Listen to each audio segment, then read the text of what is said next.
Quick disclaimer, Learn from Mac is an independent educational project. We are not affiliated with, endorsed by, or sponsored by Apple, or any vendor or product covered in this course. Hey, welcome back to Learn from Mac. I'm Dennis, and today is day 008. Week 2 starts here.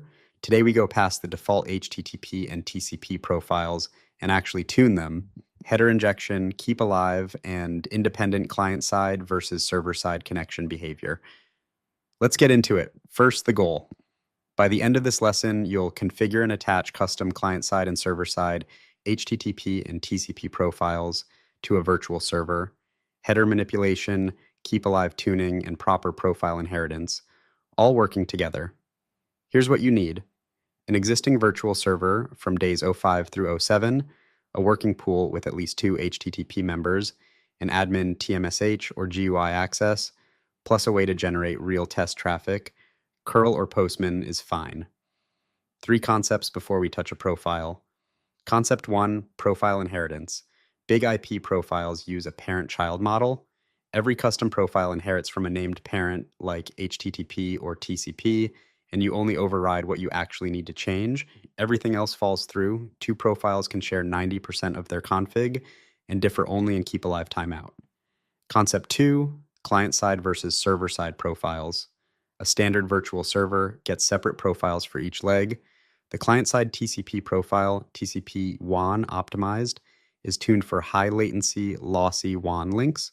The server-side profile, TCP LAN optimized, is tuned for the low latency LAN path to pool members. BIG-IP tunes each leg independently. Concept 3, X forwarded for header insertion. When BIG-IP performs source NAT, the pool member only sees the BIG-IP's SNAT IP, not the real client. Enabling XFF insertion injects an X forwarded for header with the actual client IP into every request, restoring visibility for application logging, GeoIP, and access control. All right, 3 labs. First, we create a custom HTTP profile plus WAN optimized and LAN optimized TCP profiles and attach all 3 to a virtual server. Then we validate XFF insertion and keep alive from a real test client. Then we do the exact same profile creation and attachment through the iControl REST API. Let's get into it. Lab 1, a custom HTTP profile inheriting from the default with X forwarded for insertion turned on. A WAN optimized TCP profile for the client-facing leg tuned for high latency and loss. And a LAN optimized TCP profile for the server-facing leg, trusted, low latency, faster recycling. Attach all 3 to the virtual server, client-side and server-side TCP profiles independently. Lab 2, from a real test client, send a request and check for the injected X forwarded for header. Now confirm keep alive. 3 requests on the same connection should reuse it, not reconnect each time. Back on the BIG-IP, check the connection table while that traffic runs, client-side and server-side tracked separately.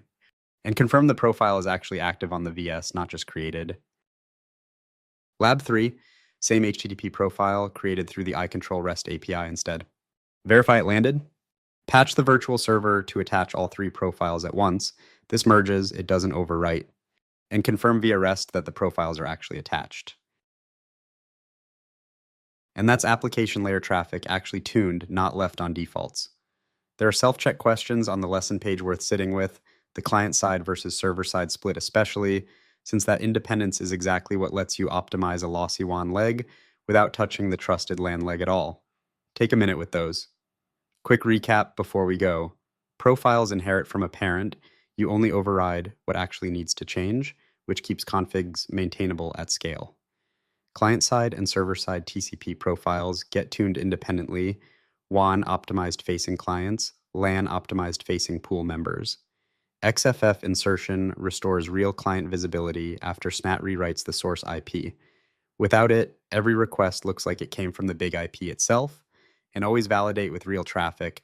Check the connection table and the actual header. Don't just trust that the profile attached cleanly. All right, that's day 008 in the books. HTTP and TCP profiles tuned and attached, XFF working, keep alive validated. That's application layer traffic actually under control now. If this was useful, hit subscribe. You won't miss a single lesson. Next up is day 09, SSL offload and SSL bridging. See you there.